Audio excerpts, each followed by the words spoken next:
Hi guys! Karon na nasa tayo lain na food trip.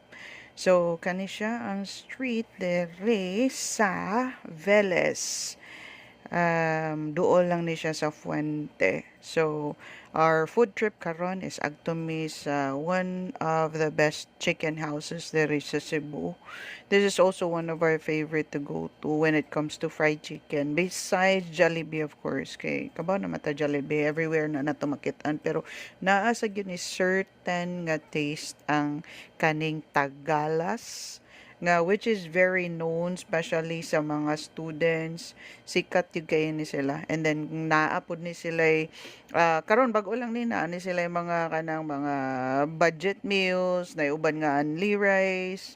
So daghan na ni sila branches, na ni sila Veles, na ay Capitol katunduol sa Cebu Doc, and then naasa ni sila IT Park, and bago lang din nila na mga kanang ipang offer na mga value meal. So ang amo kay naanad naman gyud man nila nga la carte ra gyud man nila, pero gamay ra sa gyud among gi-order kanang naitay wings, and then ang usa sa palamian nila kana yung kuan o neck o kargado kay na siya og kanang kuan kanang para cardiac delight, and then the best sa ilahang kuan dire isang katong breadcrumbs.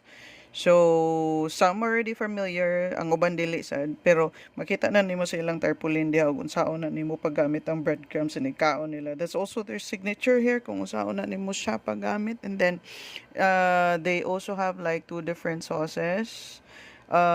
Kana siyang na siya'y mild spicy, ang kanang brown, dark brown is moto siyang spicy, pero para namo nahilig jud og sili, di wa ra gyud siya spicy actually, di gyud siya kuan lang siya kanang friendly lang siya sa kanang dili kayo mahilig og spicy.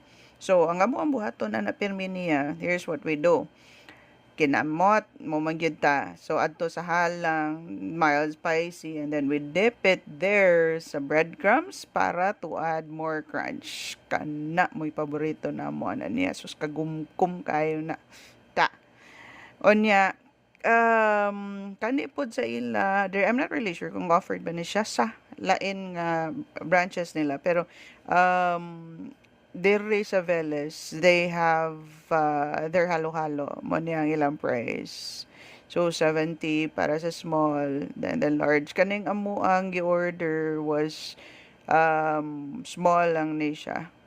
So ang nakadindutan na niya is pareha ni siya sa sauce nga style, nga ang ilahang ice is not just plain ice, pero gisagola na ni siya nila og condensed milk. So that makes it creamy, milky na sad siya daan. So mo na nga inig-mix nimo sa halo-halo, di na siya magtibog-ol, but it will just melt away. Di na siya pareha sa katong traditional na to na halo-halo ba nga usahay mag-ugo pagkatibuok nga ice, usahay di pa mabungkag lisod pa ka og kanang halo-halo niya. So kani siya ma-mix ra gyud nimo siya, kay inig-mix ni inig-melt gyud ani niya, dili na siya magpilit-pilit or magtibog-ol. Madritso ra na nimo siya og mix. O niya, muna ang style na nila is just really to put it in ingunan kanang murag sa imuanan og ice, and then they crush it. So it's not plain ice nya. Ang style po nila dire is gi-pre-pack na nila daan, sagol nila sa halo-halo nya. Lami sa nilang halo kanay mga na, as far as I can remember, mag nato nata, de coco, and then mostly kay preserved fruits ni sila. So nasa inang ka munggo beans, pineapple,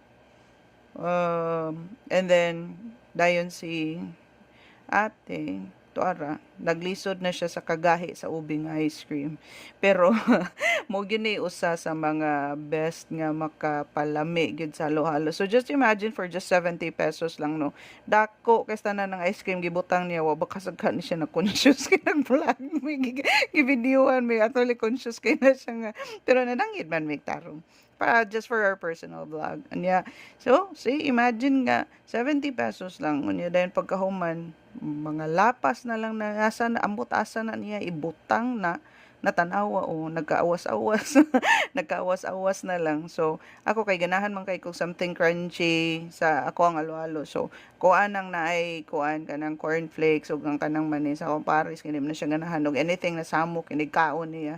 So she prefers the plain. with the halo-halo. So, that's it. Actually guys, lami man yung ilang halo-halo. I like it. Dili kay siya tamis, dili sad siya tabang.